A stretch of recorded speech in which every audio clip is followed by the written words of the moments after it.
Hello, good afternoon all of you, and this is my first YouTube video, and here we are dealing with chemistry. Okay, so chemistry. Let us start with the word chemistry itself.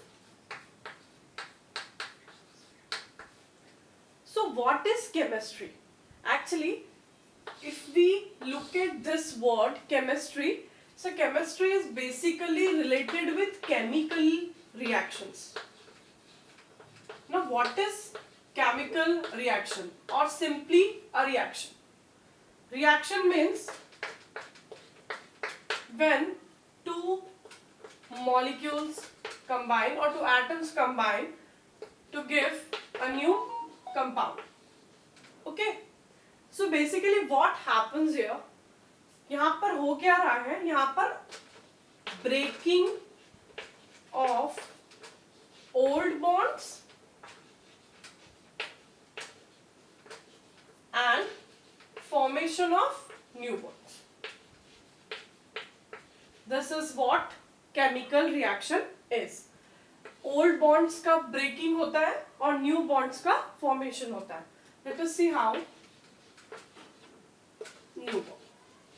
Okay? Can you see the reaction? Here we have taken कोई एक molecule लिया मैंने A2 molecule. हमने क्या किया है, A2 और B2 molecule को combine किया, and what we will get as a product AB molecule. So what happened, यहाँ का ये वाला bond break हुआ है और यहाँ का ये वाला bond break हुआ है, ठीक है. So reactants के जब bond break हो गए तो क्या हुआ, ये और ये combine हुआ, then this A combined with this, and what we will get as a product, we'll get AB. We have two molecules of AB. Okay, 2 moles of AB.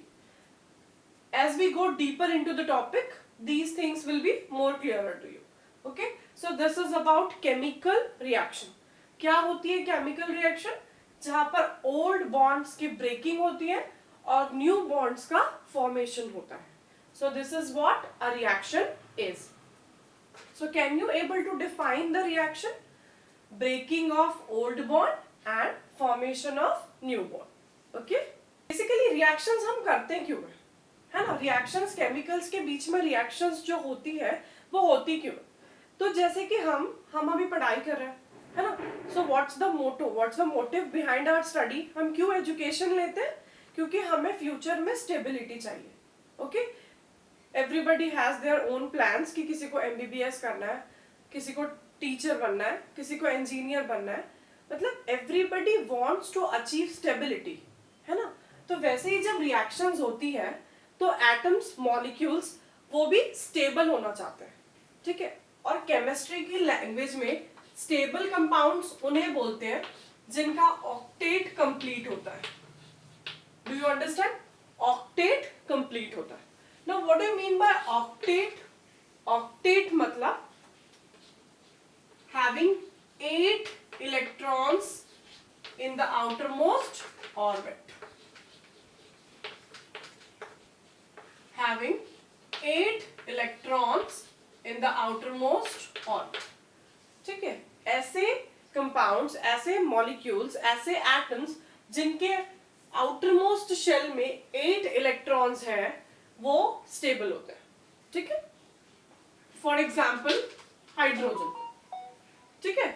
When hydrogen combines with another hydrogen,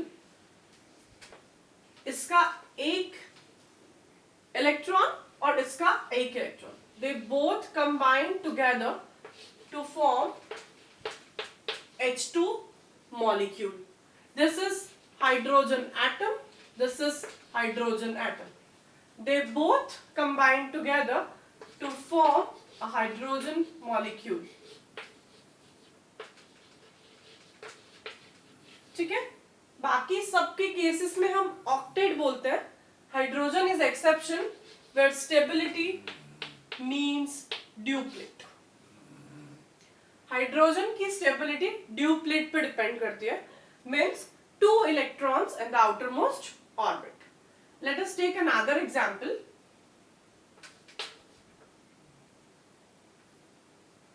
H2 plus Cl2.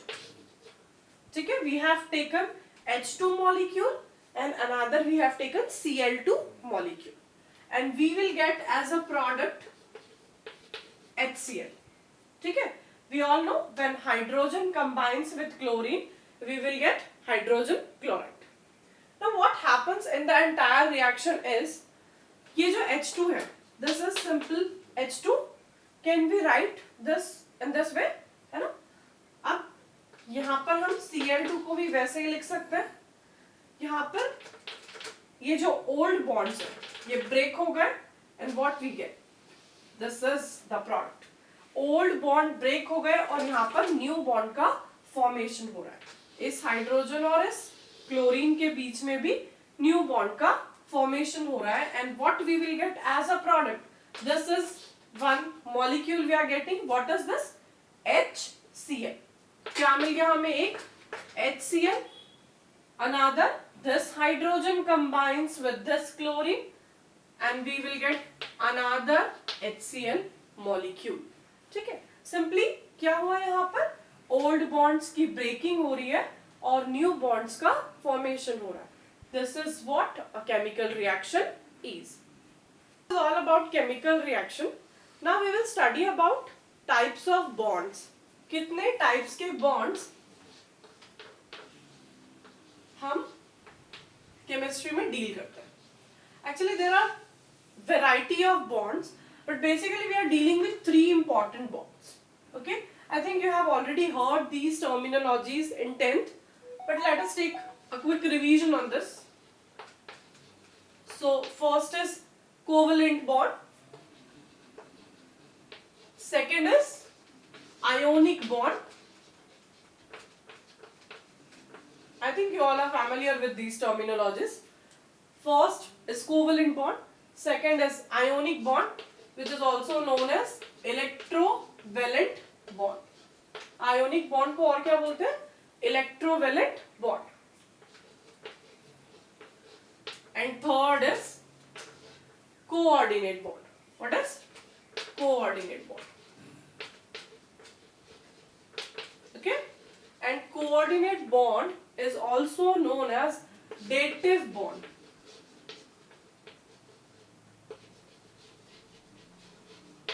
Clear? So there are three types of bonds. Actually होते तो बहुत सारे type के हैं, but basically हम इन तीन पे focus करेंगे. So first is covalent bond, second is ionic bond, which is also known as electrovalent bond, and third is coordinate bond, which is also known as dative bond. Okay, so types of bonds.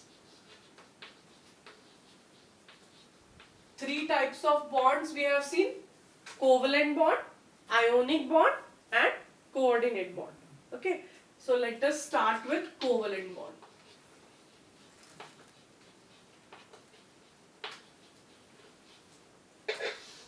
Now what is covalent bond?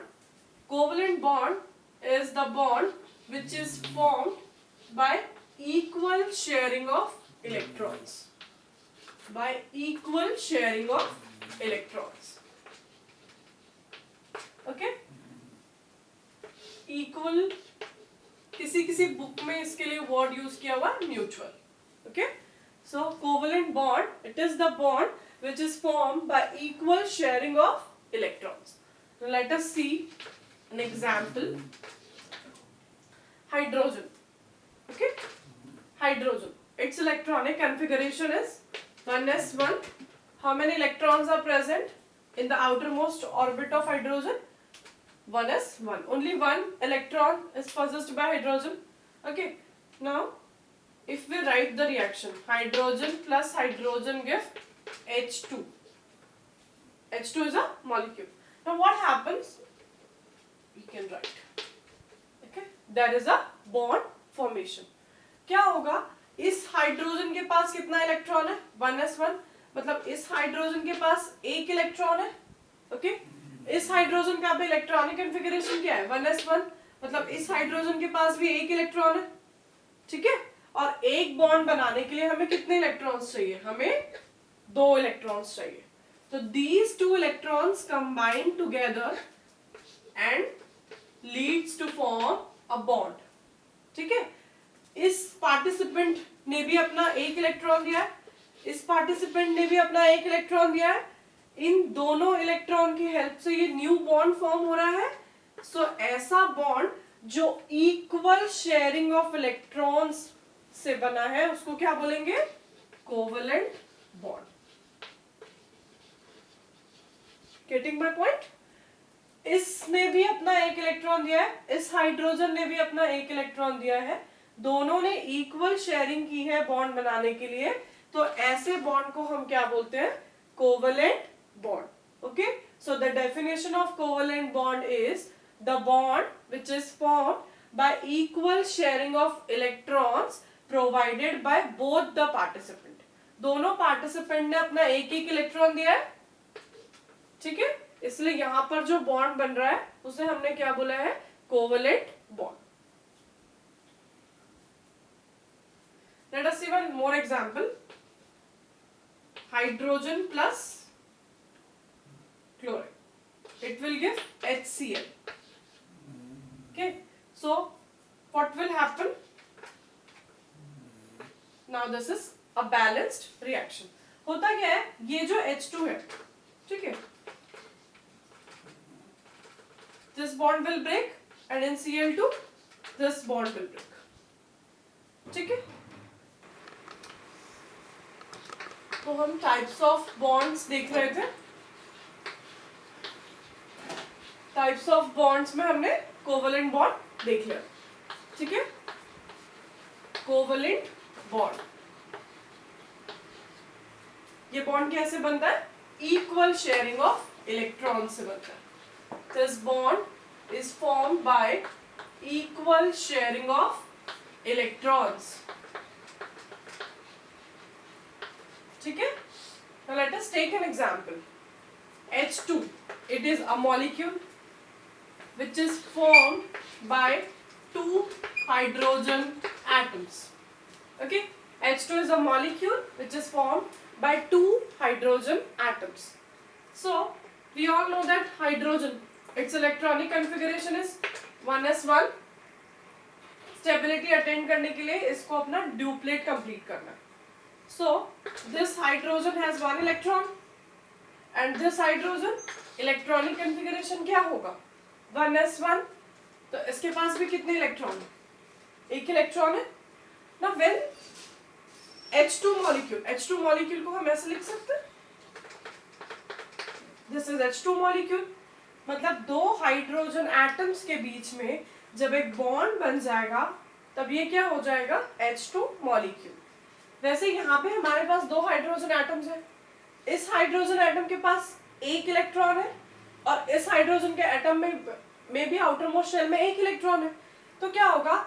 इनको stability attain करने के लिए क्या complete करना है? Duplet complete करना है। क्या कंप्लीट करना है? ड्यूप्लेट कंप्लीट करना है। ड्यूप्लेट मतलब two electrons in outermost orbit, two electrons in outermost orbit. So क्या होगा? ये दोनों इलेक्ट्रॉन कंबाइन होकर क्या करेंगे? एक बॉन्ड बना लेंगे, ठीक है। इससे क्या हुआ? इस इलेक्ट्रॉन का ड्यूप्लेट कंप्लीट हो गया, इस हाइड्रोजन एटम का ड्यूप्लेट कंप्लीट हो गया और इस हाइड्रोजन एटम का भी ड्यूप्लेट कंप्लीट हो गया, ठीक है। And if we look at the structure, तो ये जो बॉन्ड बना है वो इसका एक इलेक्ट्रॉन इन्वॉल्व हुआ है, इसका एक इलेक्ट्रॉन इन्वॉल्व हुआ है, that leads to formation of a bond, ठीक है। तो इस बॉन्ड को जो कि इक्वल शेयरिंग ऑफ इलेक्ट्रॉन से बना है उसको क्या बोलेंगे? Covalent bond. क्या बोलेंगे? कोवेलेंट बॉन्ड, ठीक है। Let us take another example, ठीक है। आई होप हाइड्रोजन मॉलिक्यूल का फॉर्मेशन आपको क्लियर होगा। Now let us take chlorine molecule, ठीक है। क्लोरीन मॉलिक्यूल कैसे बनता है? By combining two chlorine atoms. Okay, so chlorine का जो इलेक्ट्रॉनिक कॉन्फ़िगरेशन है, इसका एटॉमिक नंबर कितना है? 17। इलेक्ट्रॉनिक कॉन्फ़िगरेशन क्या होगा? 287, ठीक है। इसके आउटर मोस्ट शेल में कितने इलेक्ट्रॉन्स हैं? 7। स्टेबिलिटी मतलब ऑक्टेट, ऑक्टेट के लिए इसको कितना इलेक्ट्रॉन और चाहिए? 1 इलेक्ट्रॉन और चाहिए, है ना, तब जाके ये 8 हो जाएगा and then the chlorine is stable. So जब मॉलिक्यूल बनेगा। ये कैसे बनेगा? When two chlorine atoms combine together, it will lead to the formation of chlorine molecule. ठीक है, तो इस क्लोरीन के आउटर मोस्ट शेल में कितने इलेक्ट्रॉन्स है? 7. सी दिस इज, इसके आउटर मोस्ट शेल में कितने इलेक्ट्रॉन्स है? 7. सो इसको हम इलेक्ट्रॉन डॉट स्ट्रक्चर में लिखेंगे 1 2 3 4 5 6 and 7. Likewise, this chlorine molecule, how many? 1 2 3 4 5 6 and 7. Okay? Now, एक बॉन्ड बनाने के लिए हमें कितने इलेक्ट्रॉन्स चाहिए? 2. So these two electrons will combine together and will lead to the formation of a bond. इस क्लोरीन में कितना इलेक्ट्रॉन दिया है? 1. इस क्लोरीन ने भी कितना, इस क्लोरीन एटम ने भी एक ही इलेक्ट्रॉन दिया है, मतलब equal participation from both the participants. इसने भी एक इलेक्ट्रॉन दिया है, इसने भी अपना एक इलेक्ट्रॉन दिया, and this leads to the formation of a single covalent bond. And this is what this is? This is Cl2 molecule. We all know that chlorine is having 3 lone pairs and 1 bond pair. Now these are lone pairs. Lone pairs क्या होते हैं?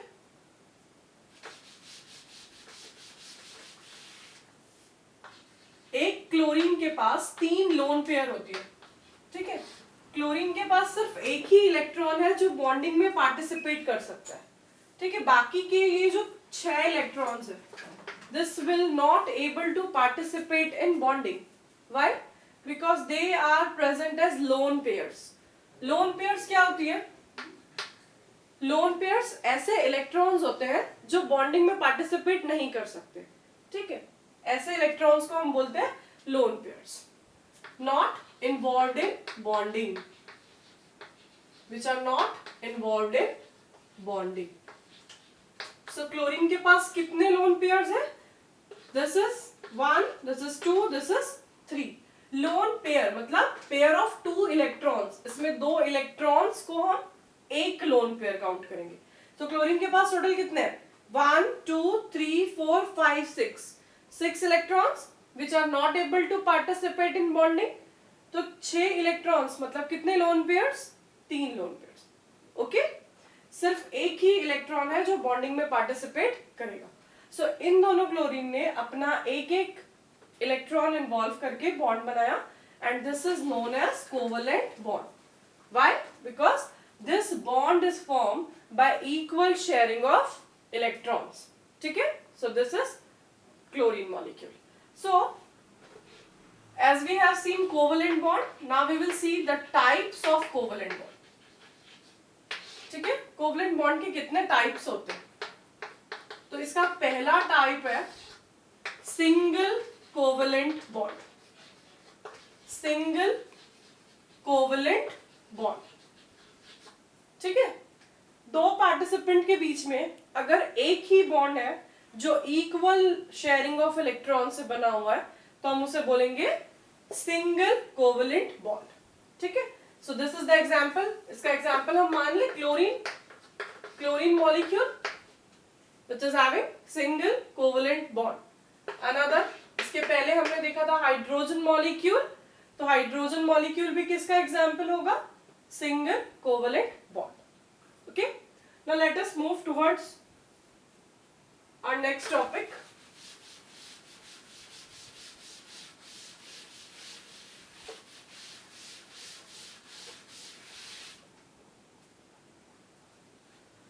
Okay, let's come to the next type of bond. इसे हम क्या बोलेंगे? Ionic bond, and it is also known as electro wait types of bonds we are continuing. Covalent bond में हमने देखा था single covalent bond.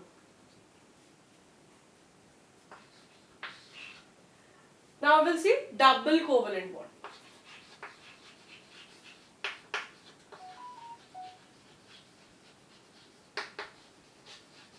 And third one is triple covalent bond.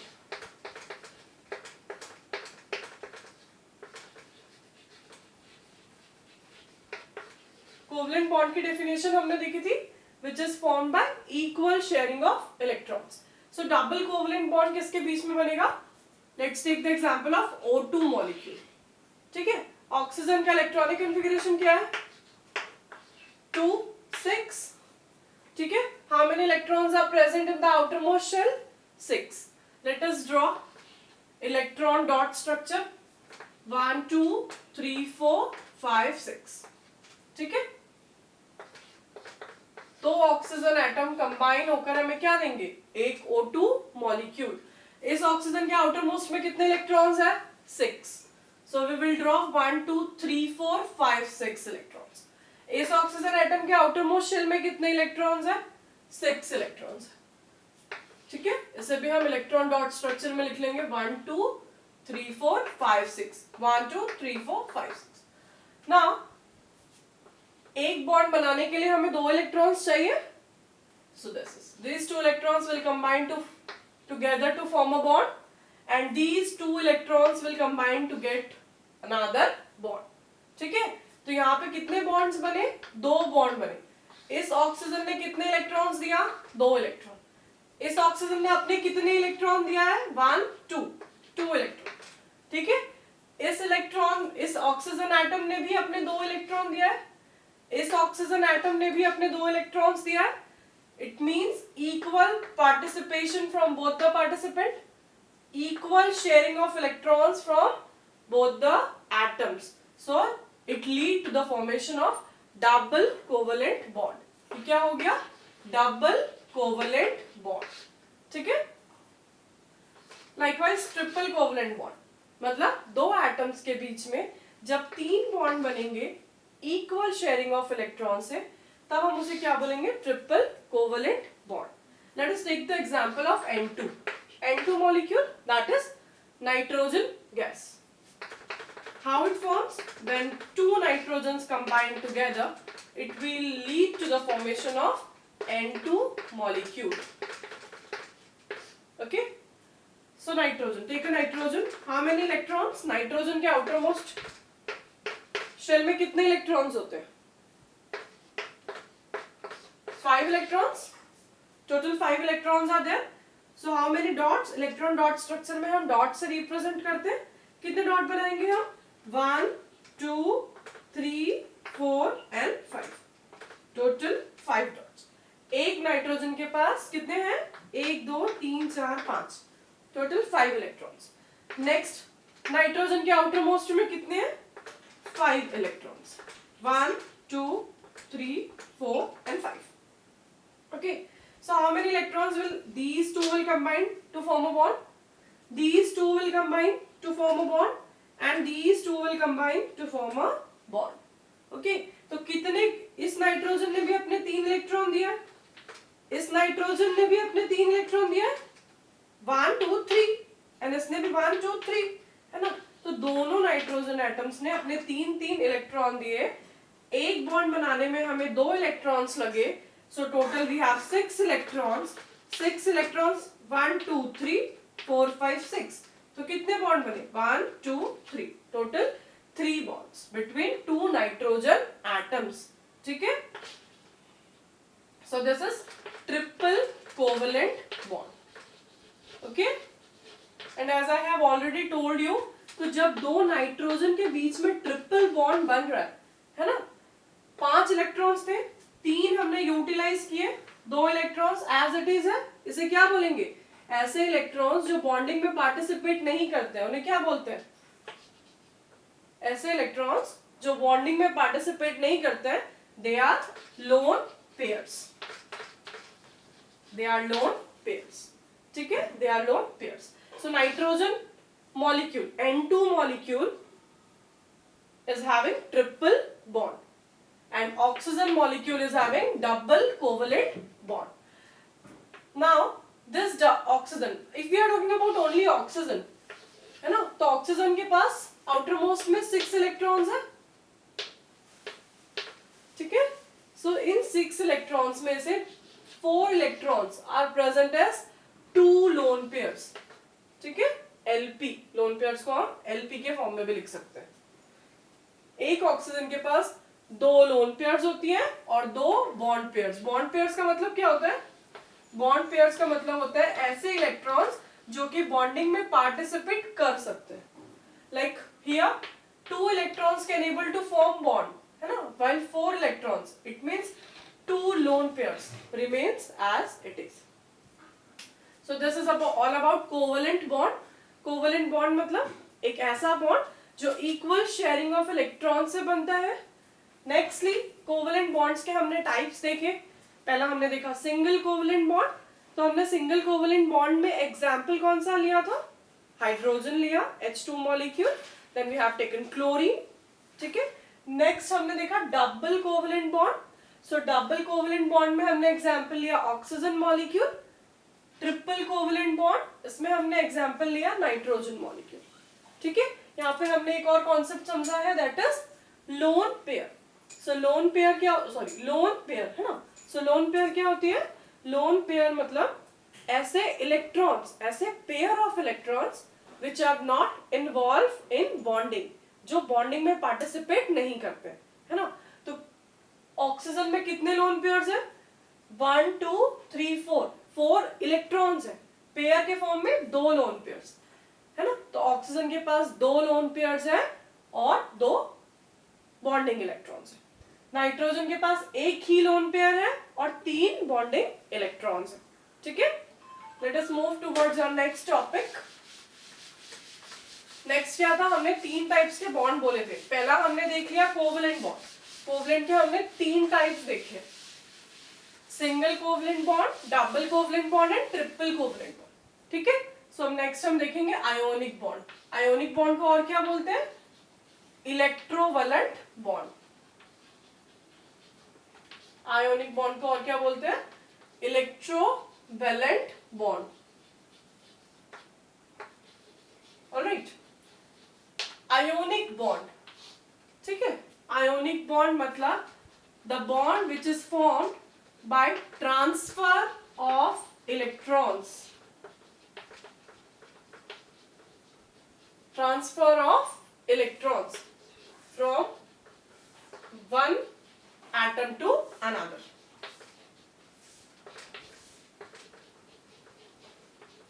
यहाँ पे इलेक्ट्रॉन्स ट्रांसफर होंगे एक पार्टिसिपेंट से दूसरे पार्टिसिपेंट की तरफ। Let's take an example, formation of NaCl, sodium chloride, ठीक है। Na, its electronic configuration is 281. Chlorine, its electronic configuration is 287, ठीक है। So let us take an example. Na, outermost में कितना इलेक्ट्रॉन है? 1. क्लोरीन, outermost में कितने इलेक्ट्रॉन है? 7. 1 2 3 4 5 6। अभी हमने पहले एग्जांपल में देखा कि इसका सिर्फ एक ही 7 इलेक्ट्रॉन्स है, 1 2 3 4 5 6 7। So out of these 7 electrons सिर्फ यही एक इलेक्ट्रॉन है जो बॉन्डिंग में पार्टिसिपेट करेगा, और सोडियम इसके आउटरमोस्ट में एक ही इलेक्ट्रॉन है। सो अब यहाँ पे कैसे बॉन्ड बनेगा? जो सोडियम है इसको भी ऑक्टेट कंप्लीट करना है, क्लोरीन इसे भी अपना ऑक्टेट कंप्लीट करना है। तो सोडियम को ऑक्टेट कंप्लीट करना है तो ये अपना एक इलेक्ट्रॉन क्या करेगा? लूज कर देगा, है ना। अगर इसने अपना एक इलेक्ट्रॉन क्लोरीन को दे दिया तो क्या हो गया? एक इलेक्ट्रॉन गया, कितना बचा? 2 8, ऑक्टेट कंप्लीट हो गया। और जब इसने अपना एक इलेक्ट्रॉन क्लोरीन को दे दिया तो इसके पास क्या हो गया? 8 हो गया +1, है ना। पहले कितना था? पहले 7 था, अब एक इलेक्ट्रॉन जब क्लोरीन ने एक्सेप्ट कर लिया तो 8 हो गया, है ना। तो यहाँ पर क्या होगा? सोडियम अपना एक इलेक्ट्रॉन क्लोरीन को दे देगा, ठीक है। और क्लोरीन के पास टोटल हो जाएंगे 8 इलेक्ट्रॉन्स एंड सोडियम के पास भी हो जाएंगे 8 इलेक्ट्रॉन्स। तो क्या होगा? जब सोडियम अपना एक इलेक्ट्रॉन क्लोरीन को दे देगा, मतलब यहाँ पर क्या हो रहा है? लॉस ऑफ इलेक्ट्रॉन हो रहा है। जब भी कोई एटम इलेक्ट्रॉन का लॉस करता है, at that time that atom acquires positive charge. तो सोडियम पे आ जाएगा पॉजिटिव चार्ज और क्लोरीन पे आ जाएगा निगेटिव चार्ज। क्यों आएगा निगेटिव? क्योंकि क्लोरीन ने इलेक्ट्रॉन एक्सेप्ट किया है। क्लोरीन यहाँ पर क्या है? एक्सेप्टर। सोडियम क्या है? डोनर। ठीक है, sodium is donor atom while chlorine is acceptor. तो जिस भी एटम ने इलेक्ट्रॉन्स को एक्सेप्ट किया है वो नेगेटिवली चार्ज, और जिस एटम ने इलेक्ट्रॉन को लूज किया है उस पर कौन सा चार्ज आएगा, पॉजिटिव चार्ज। ठीक है ना, these two atoms when combine, अब ये जो बॉन्ड बन रहा है इन दोनों के बीच में, है ना, तो इसे अब हम बोलेंगे आयोनिक बॉन्ड। क्यों आयोनिक बॉन्ड, क्योंकि ये क्या बन गया, ये एक पॉजिटिवली चार्ज स्पीशीज है जिसको हम क्या बोलेंगे, कटायन। ये एक नेगेटिवली चार्ज स्पीशीज है जिसको हम क्या बोलेंगे, अनायन। तो जब कटायन और अनायन के बीच में जो फोर्स ऑफ अट्रैक्शन है, यहाँ पे कोई बॉन्ड नहीं होता है, यहाँ पे एक फोर्स ऑफ अट्रैक्शन होता है, इसी को हम क्या बोलते हैं, आयोनिक बॉन्ड। क्या बोलते हैं, आयोनिक बॉन्ड। और इसे और क्या बोलते हैं, इलेक्ट्रोवैलेंट बॉन्ड। तो आयोनिक बॉन्ड बेसिकली किसके बीच में बनता है, आयंस के बीच में बनता है। आयंस मतलब कटायन एंड अनायन। ठीक है, सो NaCl is formed between cation and anion। Clear है, कैसे बनता है, ट्रांसफर ऑफ इलेक्ट्रॉन से। सोडियम ने अपना एक इलेक्ट्रॉन कहां ट्रांसफर कर दिया, क्लोरीन के पास। क्योंकि सोडियम ने इलेक्ट्रॉन दिया है इसलिए सोडियम क्या बन गया, डोनर एटम। क्लोरीन ने इलेक्ट्रॉन एक्सेप्ट किया है, hence chlorine becomes acceptor atom. When sodium loses an electron, जब वो अपना इलेक्ट्रॉन लूज करता है तो इस पे कौन सा चार्ज आएगा, पॉजिटिव। जब क्लोरीन इलेक्ट्रॉन एक्सेप्ट करता है तो उस पे कौन सा चार्ज आएगा, negative charge. Okay, positively charge species को क्या बोलते हैं, कटायन। नेगेटिवली चार्ज स्पीशीज को क्या बोलते हैं, अनायन। कटायन और अनायन के बीच में जो फोर्स ऑफ अट्रैक्शन होता है, ठीक है, उसी को क्या बोलते हैं, आयोनिक बॉन्ड या फिर electrovalent bond. Okay, so this is our second type of bond. Now let's move toward third type of bond. Third type of bond is coordinate bond, और इसी को और क्या बोलते हैं, dative bond। coordinate bond को ही और क्या बोलते हैं, dative bond भी बोलते हैं इसको। ठीक है, तो जब हमने कोवेलेंट बॉन्ड पढ़ा था उसमें इक्वल शेयरिंग ऑफ इलेक्ट्रॉन्स हो रही थी। जब हमने आयोनिक बॉन्ड पढ़ा तो उसमें ट्रांसफर ऑफ इलेक्ट्रॉन्स हो रहा था, और आयोनिक बॉन्ड्स जो है बेसिकली आयंस के बीच में बन रहे हैं, and that is third coordinate bond. ठीक है, तो coordinate bond, let us take an example first. ठीक है, अमोनिया मॉलिक्यूल। ठीक है, अमोनिया, नाइट्रोजन के पास कितने इलेक्ट्रॉन्स हैं, एक लोन पेयर है, 3 जो बॉन्डिंग में पार्टिसिपेट कर सकते हैं। ठीक है,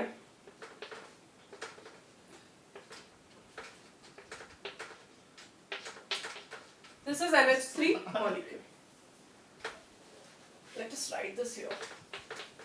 ठीक है, NH3 मॉलिक्यूल जब ये H पॉजिटिव से रिएक्ट करेगा तो क्या बनेगा, NH4।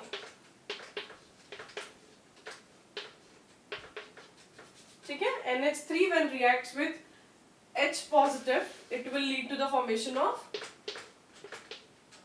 ना NH3 के पास जो 3 बॉन्डिंग इलेक्ट्रॉन्स थे, जो 3 इलेक्ट्रॉन्स जो बॉन्डिंग में पार्टिसिपेट कर सकते थे वो तो ऑलरेडी बॉन्डेड है ना, पर इसके पास एक लोन पेयर है। ठीक है, और इसके ये H पॉजिटिव, हाइड्रोजन के पास कितना इलेक्ट्रॉन होता है, एक ही इलेक्ट्रॉन होता है। पॉजिटिव चार्ज का मतलब जब एटम इलेक्ट्रॉन को लॉस कर देता है ना, मतलब इसका एक पॉजिटिव चार्ज है, मतलब इसका एक इलेक्ट्रॉन इसके पास नहीं है ना, hence it acquires positive charge. ठीक है, तो अब इसके पास तो एक भी इलेक्ट्रॉन नहीं है, तो अब बॉन्ड बनाने के लिए हमें जो इलेक्ट्रॉन चाहिए वो हाइड्रोजन के पास है ही नहीं, तो हाइड्रोजन अब बॉन्ड कैसे बनाएगा, है ना, हाइड्रोजन बॉन्ड नहीं बना सकता बिकॉज हाइड्रोजन के पास एक भी इलेक्ट्रॉन नहीं है। तो इस टाइम पे क्या होगा, जो अमोनिया है, अमोनिया के पास एक लोन पेयर है ना, lone pair is the pair of electrons which is not involved in bonding, जो बॉन्डिंग में इन्वॉल्व नहीं होते, पर एक्सट्रीम कंडीशंस में वो पार्टिसिपेट करते हैं। तो यहाँ पर हमें बॉन्ड बनाना है, तो यहाँ पर क्या होगा, ये नाइट्रोजन के पास जो सेविंग्स है, ठीक है, मतलब ये जो एक्स्ट्रा इलेक्ट्रॉन्स है वो अपने एक्स्ट्रा मतलब अपने दोनों इलेक्ट्रॉन्स से बॉन्ड बनाएगा। ठीक है, अपने दोनों इलेक्ट्रॉन्स क्या करेगा, वो हाइड्रोजन को दे देगा। क्यों? क्योंकि हाइड्रोजन के पास खुद के इलेक्ट्रॉन्स है ही नहीं बॉन्ड बनाने के लिए, है ना। हाइड्रोजन के ऊपर पॉजिटिव चार्ज है, उसके पास खुद के इलेक्ट्रॉन्स है ही नहीं, तो क्या होगा, अमोनिया अपने दोनों इलेक्ट्रॉन्स हाइड्रोजन को दे देगा and it will lead to the formation of which bond, coordinate bond. ठीक है, कोऑर्डिनेट बॉन्ड जिसको हम सिंगल हेडेड एरो से रिप्रेजेंट करते हैं। ठीक है, दोनों इलेक्ट्रॉन्स किसके हैं, अमोनिया के हैं, इसलिए डायरेक्शन जो है, हेड जो होगा एरो का वो हाइड्रोजन मतलब एक्सेप्टर आयन की तरफ होगा। दोनों इलेक्ट्रॉन्स, अमोनिया ने अपने दोनों इलेक्ट्रॉन्स किसके साथ शेयर किए हैं, हाइड्रोजन के साथ शेयर किए। ठीक है, सो ऐसे बॉन्ड्स जो इलेक्ट्रॉन्स के इन्वॉल्वमेंट से तो बनते हैं, but this bond is formed by the electrons provided entirely by one of the participant. ठीक है, दोनों इलेक्ट्रॉन्स जो है वो किसी एक पार्टिसिपेंट ने ही दिए हैं। ठीक है, ऐसे बॉन्ड्स को हम क्या बोलेंगे, coordinate bond. And example is ammonium ion, ammonium ion. ठीक है, ammonia is not the example. ठीक है, अमोनिया नहीं, ammonium ion, this is ammonium ion. Okay